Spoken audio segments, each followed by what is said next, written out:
Почитувани гледачи, добар ден. Слободен печат, утринска емисија. Што се проширени вени? Каде се појавуваат? Кое е вистинското време да се направи некаква интервенција? Има ли горна или долна граница кога тие се третираат? Постои ли некој неинвазивен начин на кој што се одвива третманот? Утрово за проширените вени зборуваме со доктор Андреа Арсовски, специјалист хирург од приватната болница Џибадем Систина. Докторе, добро утро, ви благодарам што ја прифативте поканата од Слободен печат. Добро утро и добар ден на сите гледачи. Најавив дел на она за што ќе зборуваме, тема денес ни се проширените вени. Правите третман кој што се прави повеќе од 15 години во државава, кој се прави и во Систина. Зашто конкретно станува збор и како се третираат проширените вени? Проширените вени може да се третираат на повеќе начини. Конзервативно, значи со одредени хигиено-диететски, да речем, мерки, лекарства, склерозација, но и со хируршки третман, кој што всушност дава најдобри резултати заради ефикасноста на самиот третман. Оваа метода, значи тоа е метода на ендовенозен третман на проширените вени со радиофреквентна аблација, може и со лазер, меѓутоа радиофреквентната аблација е, да речем, полесна за изведување од една страна и од друга страна компликациите кои што се локални може се јавуваат во помал број на случаите. Всушност, кај нас ние го комбинираме методот на ендовенозен третман заедно со локална флебектомија, односно излекување, односно отстранување на веќе проширените деформитетни вени. Со ендовенозниот третман всушност ја решаваме главната магистрала, така да се изразам, од каде што потекнува покачувањето на притисокот во површниот венски систем, кој што е фактички и директна причина за појавување на овие проширени вени. Значи, откако ќе се затвори доводот на зголемената количина која што прави поголем притисок во венскиот систем, после тоа веќе формираните проширени вени најдобро е да се отстранат за да се постигне комплетен и функционален, но и естетски ефект. Така. Која е причината поради која се појавуваат проширени вени? Причината всушност се состои во тоа што заради покачувањето на венскиот притисок, кога имаме одредена слабост на зидот на вените, кој што и онака е многу послаб за разлика од артериските зидови, се јавуваат овие проширени варикозни вени. Причините, односно факторите за ризик се бројни. Значи, повеќе е застапен женскиот пол, значи одредени генетски фактори во однос на послабиот зид на венскиот систем е присутен, понатаму начинот на живот, одредени професии, возраста, начинот на однесување во секојдневието, помалата физичка активност, така да постојат повеќе фактори на ризик кои што влијаат да се јавуваат овие проширени вени. Што добиваат пациентите? Ова е минимално инвазивна, меѓутоа сепак станува збор за хируршка интервенција. Што добиваат пациентите, зборувам во однос на тоа дали се лежи во болница после третманот, дали се прави со анестезија, да им објасниме на гледачите малку попластично. Во принцип, значи, ова е интервенција, односно заболување кое што бара третман на функционалните пореметувања од една страна, а под број 2 секако и естетскиот момент е битен. Што е тоа функционално пореметување? Заради зголемениот венски притисок, заради овие проширени вени се јавуваат тегоби, замор, болки, понатаму чувство на тежина во нозете, особено изразено после напорните денови кои што се проследени со стоење или седење. А понатаму, воколку не се третира и не се спречи покачувањето на венскиот притисок, доаѓа до промена на самиот квалитет на кожата, нејзино пребојување, односно хиперпигментација, па се до отварање на многу незгодни рани, така наречени венски улкуси, кои што може да загрозат и самиот екстремитет, односно во некоја поодмината фаза да дојде и до потреба за ампутација. Така да, што добиваат пациентите? Така. Добиваат отстранување на овие тегоби кои што знаат да бидат навистина непријатни и да прават проблеми во секојдневното функционирање на пациентите. За самата хируршка, значи, хируршката интервенција трае? нуди минимално инвазивен пристап, иако е тој хируршки. Тоа овозможува да се работи во специјален тип на локална анестезија. Значи тоа е значи безболна е, тоа е многу безболна, видно, апсолутно. Како да ви кажем, као на забар, во колку се појави некоја болка, се додава тој локален анестетик. Инаку тоа е специјална туминисцентна анестезија, се аплицира со една посебна пумпа, која што се аплицира на местата каде што ние работиме. Значи, не е тоа онаа спинална анестезија во кичма, што популарно се нарекува. Значи, тип на анестезија кој, ако ја аплицирате како што треба, малтене нема апсолутно никакви ризици. Инаку се аплицира секогаш под контрола на ехоколор доплер. Така да имаме добра визуализација, со нашето искуство навистина немаме никакви проблеми да обезбедиме комплетно обезболување на пациентите од една страна, од друга страна тоа возможува амбулантски третман. Што значи амбулантски третман? Пациентот доаѓа во болница, тоа го работиме во салата за дневна болница, по завршување на третманот останува 15 минути, половина час, за да видиме тие завои да не се премногу стегнати, да нема некое малечко крварење и така натаму, така да пациентот на нога си оди сам дома. Колку трае опоравувањето постоперативно? Опоравувањето е многу брзо. Значи, сме имале пациенти кои што од болница си отишле на работа. Грото на пациенти им советуваме првите 2 дена заради тие еластични завои да не ја виткаат ногата, па нормално ако има некаква физичка работа дека е понезгодно да се работи. После тоа тие завои се вадат, се става друга специјална појака чорапа со која што пациентот апсолутно нормално функционира и тоа е предноста да боледувањето, освен по желба на пациентот, може да биде неколку дена. Речи си дека не е потребно, пак ќе речем, зависи од работните обврски и од активностите на пациентот. Кога станува збор, велите неинвазивен третман? Минимално инвазивен, добро. Дали се прави еднаш за секогаш или можно е да се појават некои компликации потоа или не знам, од некои други причини да се повтори методата? И на колку време се повторува? Најголемиот број на пациенти, ова е еднократен третман. Кај нас ние го спроведуваме комплетен, значи и ендоваскуларниот дел, и хируршкиот дел за отстранување на тие веќе створени варикозитети. И во литературата, и во препораките и на производителите на апаратот, и во сите студии што се правени,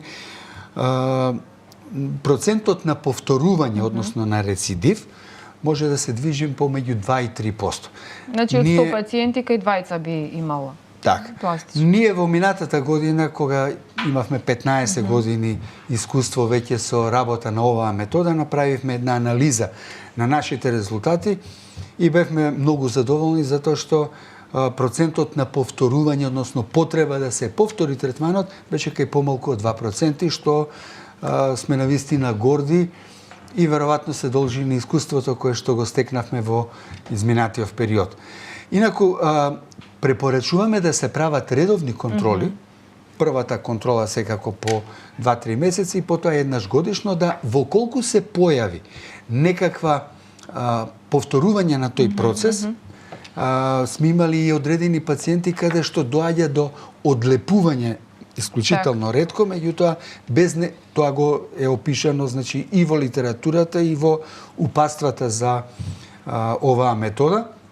Меѓутоа тоа се навистина ретки случаи, а овие другите во колку се створи некој перфоратор, односно друга комуникација помеѓу длабокиот и површниот венски систем кој што не бил функционален пред третманот, треба да се открие на почеток и навистина со или конзервативни методи со склерозација или со минимална амбулантска интервенција, тоа успеваме да го коригираме. Некаде во одговорите спомнавте дека повеќе се јавува кај жени, проширените вени, зборувам како диагноза кај жени отколку кај мажи. Има ли некоја долна и горна граница каде што се прави третманот кој што го правите вие? Во принцип не. Сме имале деца Тоа сакав, Значи, да, следно тинејџери. прашање ми беше. Тука е веројатно тој вроден момент појако изразен чим се јавува во толку младата возраст, а најстарата пациентка имала 86 години. Така, значи... Така да има апсолутно и млади пациенти, и повозрастни, во средна возраст, во време на активност, така да нема временски лимит и нема контраиндикации во однос на од возраста во однос на користење на оваа метода. А кои се причините, докторе? Велите еве дека се појавува и кај деца, претпоставувам дека е наследен фактор. Повторно е неактивноста во прашање начинот на живот за да се појави проширена вена? Значи, тоа е еден од факторите на ризик. Кај овие што се јавуваат во младата возраст, да речем, кај тинејџери или во 18-20 години, вообичаено дека има некаква вродена анатомска малформација која што во таа рана возраст го дава тој ефект. Најчесто се должи, значи, и на начинот на живот, пациенти кои што професијата им е поврзана со стоење или со долготрајно седење, намалената физичка активност која што за жал денеска е многу присутна, така да проблемот на вените не е тоа ретка појава, напротив би рекол дека во помали или во поголеми граници малтене да нема човек кој што нема со текот на годините не се јавуваат одредени проширени вени. Постојат ли некакви компликации после интервенција?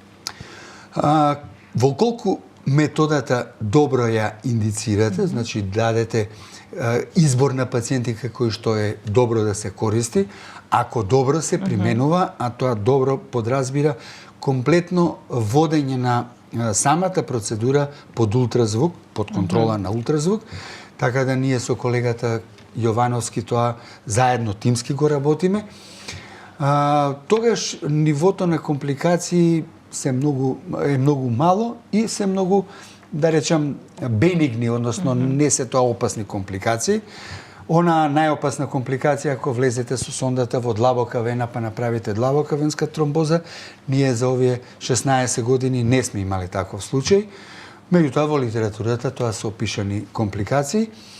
А другите компликации кои што се јавуваат најчесто е некогаш има оштетување на тие мали периферни нервчиња, од ова ја качува температурата и во колку тие нервчиња се во близок контакт со вените може да се јави неурит кој што најчесто е времен, после одредено време тој нерв се опоравува, значи на лесна болка или чувство на утрнатост во тој дел.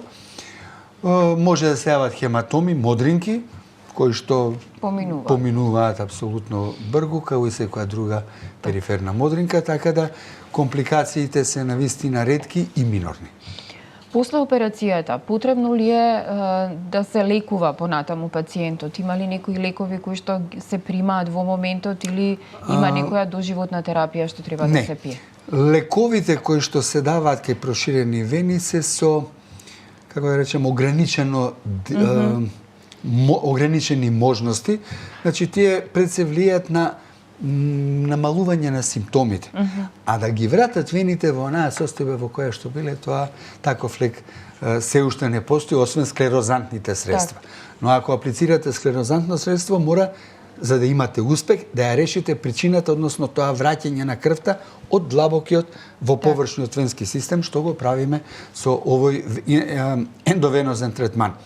Сега, ако сакате да правите помалце периферни решчиња или постојат промени во самата кожа, оние проширени вени кои што се како капилари ги велиме, народски. Тогаш тие бараат дерматолошки дополнителен третман, односно постојат специјални ласери кај нашите дерматолози кои што ги аплицираат, но тоа е веќе постигнување на подобар естетски, односно козметски ефект.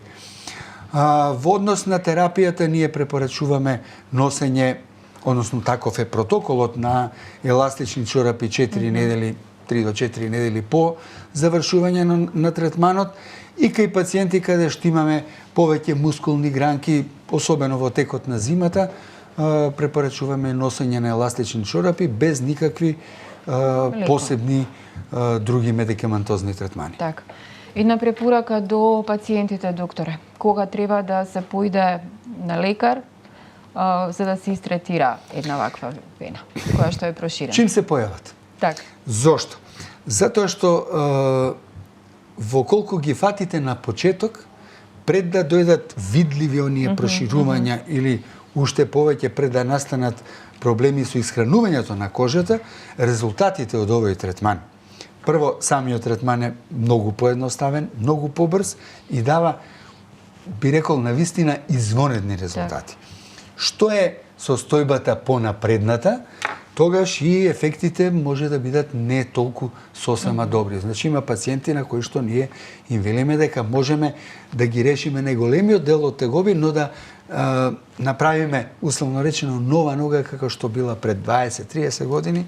Тоа не е можно, така да не треба пациентите да се доведуваат во таква ситуација, поготово што ова е навистина многу едноставен, ефикасен и добар третман во колку се спроведува онака како што треба, без компликации, без постоперативни потешкоти, и навистина го препорачувам, и тоа особено овој комплетен третман, значи и решавање на изворот, односно ендовенозниот третман, кој што оди паралелно со тој мини агресивен хируршки третман, за да добиеме навистина најдобар оптимален резултат. Така. И задоволство на пациентот. Така. Докторе, ви благодарам за гостувањето во Слободен печат. Вие, почитувани гледачи, останете со нашата програма, следите го нашето веб издание и очекувајте го издавањето на нашиот весник. Ви благодарам за вниманието.